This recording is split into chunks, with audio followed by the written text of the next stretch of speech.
Roger se dirige maintenant vers une résidence privée, à la demande de sa propriétaire qui dit ressentir une présence dans sa demeure. Bonjour, ça va bien? Ça va bien, vous? Ah oui? Écoute, je m'en viens répondre à ton appel, là. C'est beau. Tu m'as intrigué et je voulais en savoir un peu plus. Mais moi, je voulais que Roger vienne ici pour répondre à mes questions. Savoir c'est qui est ici, pourquoi il est ici, puis savoir pourquoi moi je ressens des choses. Comme tu me disais au téléphone, il se passe des choses. Peux-tu m'expliquer un peu plus qu'est-ce qui se passe? OK. Ben, la première fois que c'est arrivé, le divan était placé comme ça, puis j'étais en train de plier mon linge. Puis quand je me suis levé les yeux, dans la télévision, j'ai vu quelqu'un en arrière de moi. Puis quand je me suis retournée, il n'y avait plus personne. Puis quand je me suis levé les yeux pour regarder dans la télévision, il n'y avait plus rien. Il y a une autre fois aussi où j'étais au téléphone, puis il y a eu un petit temps mort. Puis j'ai senti quelque chose me souffler dans le visage.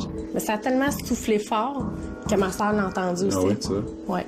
Il y a une autre fois aussi où j'étais malade, puis j'étais dans mon bain. J'étais en train de relaxer. Puis j'ai senti quelque chose de très froid dans mon cou. Tellement, mais ça m'a fait du bien. Je me sentais pas bien, puis ça m'a comme ramené un peu. Dans ma chambre, il y a un coin, si je suis dos, c'est comme s'il y avait quelqu'un qui me pesait dans le dos. Je peux pas dormir dos à ce coin-là. Ça, c'est fréquent, ça? Ça, c'est presque à tous les jours. Ah oui? Oui. Et au niveau de tes enfants, eux, est-ce qu'ils ressentent des choses comme ça? Ma fille Maud, non. Non. Non, mais ma fille Eva, oui. Je pense que oui. Oui. Moi, j'ai deux filles, Maud et Eva. Eva a une trisomie 21. Donc, c'est difficile d'entrer en communication avec elle, qu'elle m'explique avec des mots clairs ce qu'elle peut voir, ce qu'elle peut ressentir. Il y a un soir où elle était dans sa chambre, puis elle est sortie de sa chambre un peu paniquée, puis elle regardait partout, puis elle disait « Maman, tout noir, tout noir. » Ah puis, ouais? Ouais. Depuis qu'elle est toute petite, elle dort pas dans son lit aussi. À toutes les nuits, elle vient nous rejoindre. Mais écoute, j'aimerais ça voir les places. C'est beau. Si tu peux me faire visiter. OK. Oui? OK.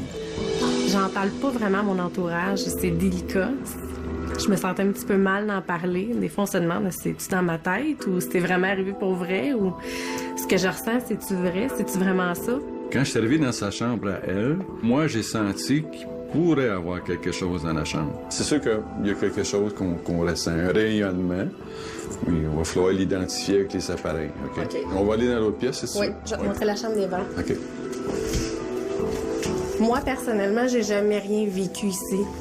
J'ai jamais rien ressenti non plus, à part quand Eva est sortie de sa chambre un peu paniquée. Mais c'est tout. À 18h, l'équipe de Roger, Paracontact, arrive sur les lieux pour une première inspection. Moi, j'aimerais ça que tu vérifies la température qu'il y a là. Pendant que l'équipe était là, j'ai regardé un peu, puis j'ai trouvé ça impressionnant. L'opinion des autres, ça me dérange plus ou moins. Moi, je veux qu'ils confirment. Je veux savoir si c'est vraiment ça, si ce que je ressens, c'est vrai. Puis, ben, je vais en avoir la preuve. Mais il y a quand même des fluctuations, puis il y a quand même un point froid. Il va falloir découvrir c'est pourquoi que ça se passe comme ça. Là.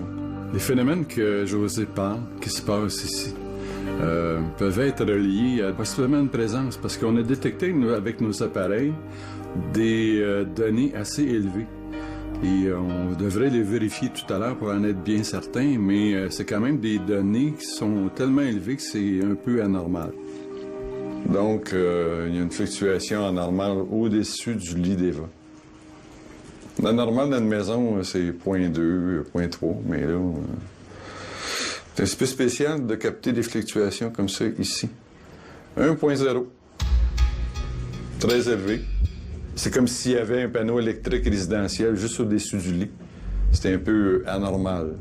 C'est normal de pas se sentir bien ou de sentir des présences quand on est dans un champ électromagnétique élevé. Mais à ce moment-là, faut pas tout de suite tirer aux conclusions que c'est un phénomène paranormal. Mon travail, c'est vraiment de pousser les recherches plus loin pour voir si c'est pas une source qui proviendrait du circuit électrique ou d'un appareil électroménager. Si je peux pas justifier la source de l'anomalie, ben là, c'est un très bon signe.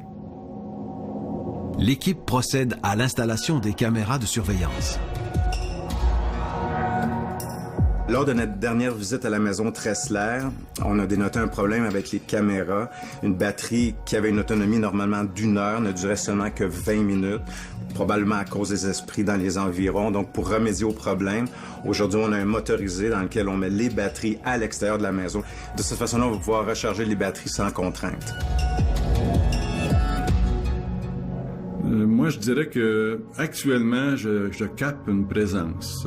Je dirais même que c'est masculin et c'est le contact qui va me le confirmer durant la soirée. La prochaine étape va être naturellement au coucher du soleil, au crépuscule. Pourquoi au crépuscule? C'est parce que c'est sûr qu'il y a moins de pollution par le bruit. C'est plus silencieux. Les appareils électroménagers sont pas en marche bien souvent. Ça occasionne pas de pollution électromagnétique. Ça vient pas interférer dans les appareils de mesure. C'est bien important. C'est pour ça que ce soir, on va revérifier l'endroit, s'assurer que nos mesures sont les mêmes. Et si sont les mêmes, mais là, on va devoir se questionner sérieusement.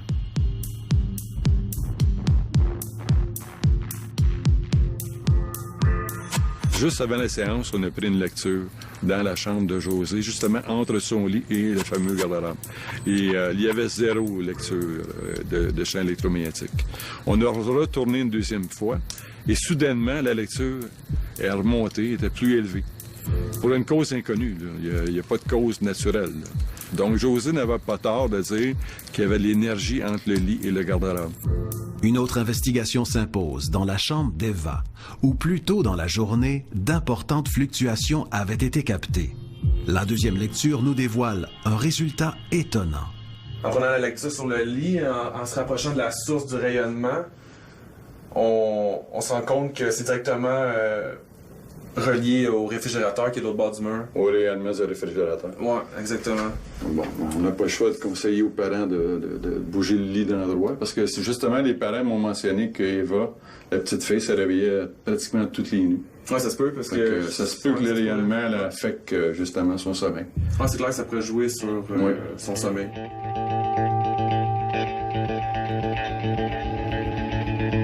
L'équipe de Roger installe maintenant la table qui va permettre d'établir la communication. Le contact que je vais établir, je ne sais pas c'est quoi qu'on va capter. Peut-être que c'est le fameux gardien qu'on va contacter ce soir. Essayer d'identifier qui il est, qu'est-ce qu'il fait, puis pourquoi. En tout cas, c'est souhaitable. Avant de commencer la séance de table, j'étais assez nerveuse. Je me demandais ce qu'il allait se dire. J'avais même un peu peur. Mais j'avais hâte. José, avant de commencer, je vais t'expliquer que la table, pour moi, c'est seulement qu'un instrument qui n'a rien à dire. Mais entre mes mains, ça me permet de livrer le message que je vais capter. OK? C'est important pour toi de penser que tes mains sont une source d'énergie, OK? Tu dois t'imaginer qu'au bout de tes doigts, il y a de l'énergie qui va sortir, qui va se répandre partout sur la table. Pour moi, ça va m'aider à conserver la communication. Ça peut prendre quelques instants avant que ça débute, mais normalement, ça va assez vite. Moi, je sens quelque chose qui s'en vient. Ça se prépare.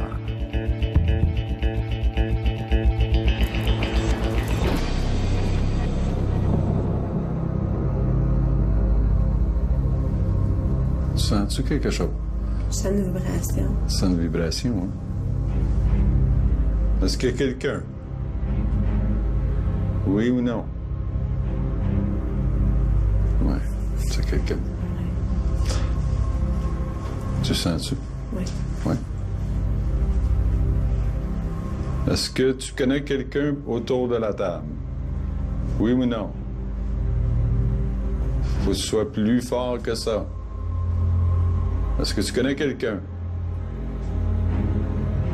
Est-ce que tu connais José qui est assis à ma gauche? Un coup pour oui, 2 coups pour non. OK, tu vas poser des questions. Tu vas demander si c'est quelqu'un qui te connaît. OK. Tu veux que je demande si... Oui. Vas-y, fais comme tu veux. Tu poses la question, puis vas-y. Moi, je veux savoir si c'est quelqu'un qui me connaît. Ben, c'est ça. Demande-le. C'est oui, c'est ça, c'est oui. C'est oui. C'est oui. OK. Quand la table a commencé à bouger, je suis restée surprise. Même que j'ai eu un petit peu peur, là. Tu sens l'énergie partir de tes doigts.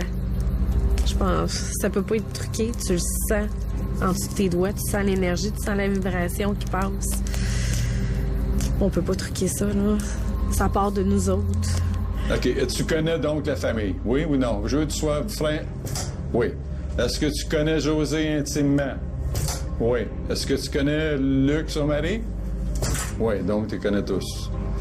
Est-ce que tu es ici pour quelque chose de particulier?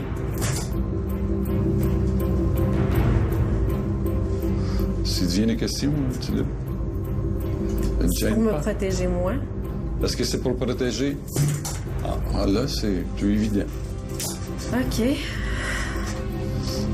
Je te laisse enchaîner, ma chère. Profite de l'occasion. Ouais. C'est pas évident. T'es ici pour José. Particulièrement José. Ouais. José, émotive, réalise que l'entité qui cherche à la protéger est peut-être son père biologique décédé. Est-ce que tu es le père de José, oui ou non? Est-ce que c'est son père, oui ou non? T'es-tu sûr que t'es son père? Oui. OK. Il faut comprendre que ma mère a quitté mon père, j'avais 1 an, parce que lui avait des gros problèmes. J'y en veux pas pour ça. Je la comprends, même j'aurais fait la même chose.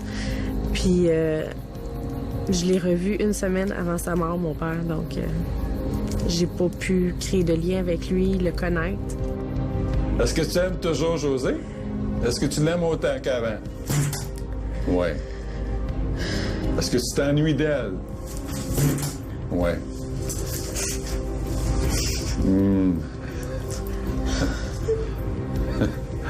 C'est dur, je sais que c'est pas facile, mais... C'est sa chance à lui. Je sais. C'est la chance, peut-être la dernière chance qu'il a de parler, à te parler. Il y a une raison particulière pourquoi tu viens la voir? T'as des choses à te faire pardonner. On veut se faire pardonner son absence.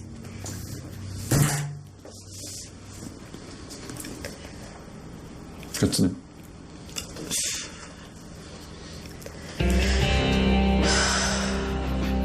Quand je suis venue émotive, c'était à cause, encore.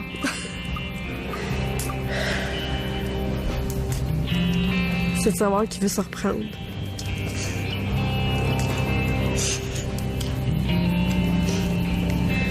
C'est ça. As-tu des choses à lui dire? Ben, il faudrait que tu le dises. Chaque coup équivaut à une lettre. Un coup A, 2 coups B, 3 coups C, etc.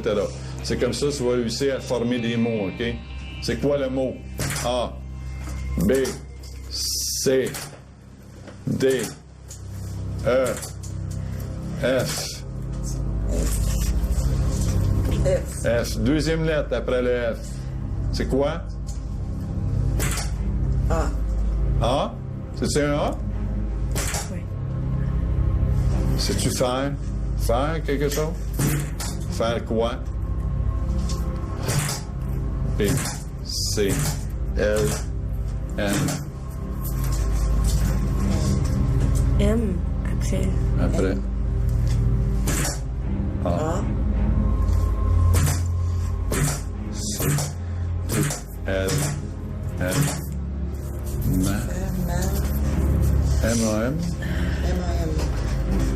Deuxième lettre. Ma mère?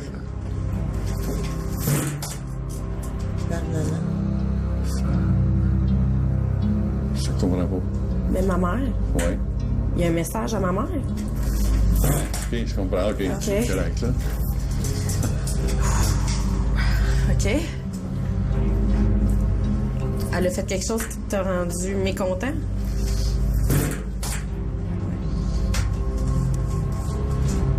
C'est dur, essayer de trouver c'est quoi. Ah oui, je sais. On va essayer de te faire parler. Écoute, donne-moi un indice, épelle-moi un mot pour me dire c'est quoi qui est arrivé. B, K, L, M. Deuxième lettre. Un mât. OK. C, D, Q, R. Un mât. Mariage? Mariage. Parce que sa mère s'est remariée? Est-ce que c'est parce qu'il a pris ta place? OK. Mais as-tu déjà tenté de revenir? Est-ce qu'on t'a empêché? Ouais. À un moment donné, j'ai compris sa tristesse, puis pourquoi il était choqué. Si je me mets à sa place, j'aurais été choquée moi aussi de savoir que ma mère a fait sa vie, puis nous aussi, on était heureux là-dedans. On a été bien, mon beau-père a été merveilleux avec nous, puis il l'a bien remplacé. Fait que je peux comprendre qu'il était triste de ça. Il aurait peut-être aimé qu'on le recherche un peu. Est-ce que c'est toi, des fois, qui cause des petits phénomènes dans la maison, exemple dans la télévision? Est-ce que c'est toi qui fais ça? Quoi d'autre qui s'est passé? Dans ma chambre. Dans ta chambre? Le ça, parce que j'étais avec Mylène au téléphone. Oui ou non?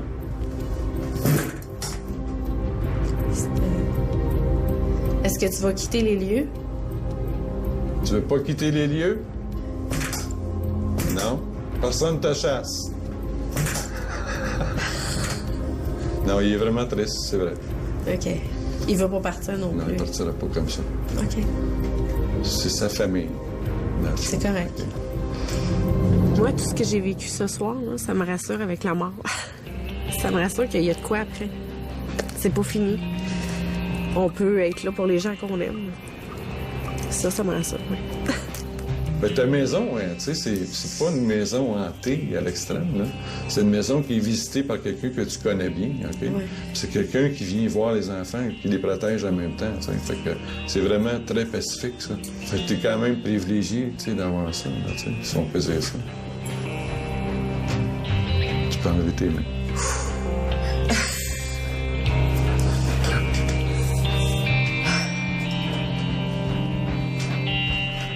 Quand j'ai eu mes enfants, j'ai comme senti le besoin de... Comment je pourrais dire? Comment moi j'étais avec mes enfants, est-ce que lui il aurait été comme ça avec nous? J'aurais aimé le connaître, savoir ses qualités, ses défauts, à savoir si moi je lui ressemble, mes enfants y ressemblent. Si j'avais pas participé à l'émission, j'aurais jamais pu lui parler. J'aurais jamais pu entrer en communication avec lui. Mais là, j'ai eu la chance de le faire, puis... Vraiment, là, merci. Lui, c'est sûr que c'est pour ça que c'est manifesté. C'était son unique chance de le faire, dans le fond. Un événement comme ce soir, ça me permet là, de me confirmer à moi, OK? Que mon don est utile. Ça aide des gens, OK? Mais je dois quand même être franc. C'est sûr que je m'intéresse à des choses qui bougent beaucoup plus. Mais ça m'apporte pas autant d'amour que ce soir. C'est vraiment touchant.